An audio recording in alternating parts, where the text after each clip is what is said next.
एक किसान जो पूरे साल खेती करता है लेकिन फिर भी उसकी फसल का प्राइस उसके कंट्रोल में नहीं होता, but why? So hello and welcome guys to first episode of the Rural Rich Code, where I will explain why Indian farmers are poor with some real solutions. एक किसान की फसल सस्ते में क्यों बिकती है, पहले इसके रीजन को समझो। जब एक किसान अपनी फसल को मंडी में लेके जाता है तो वहाँ कई मिडलमैन होते हैं जो अपने प्रॉफिट मार्जिन को बढ़ाने के लिए फार्मर की फसल को कम प्राइस में सेल कर देते हैं। ज्यादातर किसानों के पास मार्केट की इंफॉर्मेशन का एक्सेस नहीं होता। किसानों के पास स्टोरेज और प्रोसेसिंग की सुविधा नहीं होती, इसलिए उनको कम प्राइस में भी मार्केट में अपनी फसल को सेल करना होता है। किसानों को डिमांड और सप्लाई का गेम नहीं पता होता, जो एक बहुत बड़ा कारण है उनकी फसल के कम प्राइस में बिकने का। लेकिन इसका सॉल्यूशन क्लियर है। फसल को डायरेक्ट कंज्यूमर तक सेल करना होगा।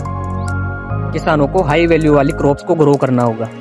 किसानों को रेगुलर अप टू डेट रहना पड़ेगा मार्केट की न्यू इन्फॉर्मेशन से। जब एक किसान अपनी फसल की वैल्यू को बढ़ाता है तभी ही उसकी इनकम बढ़ती है।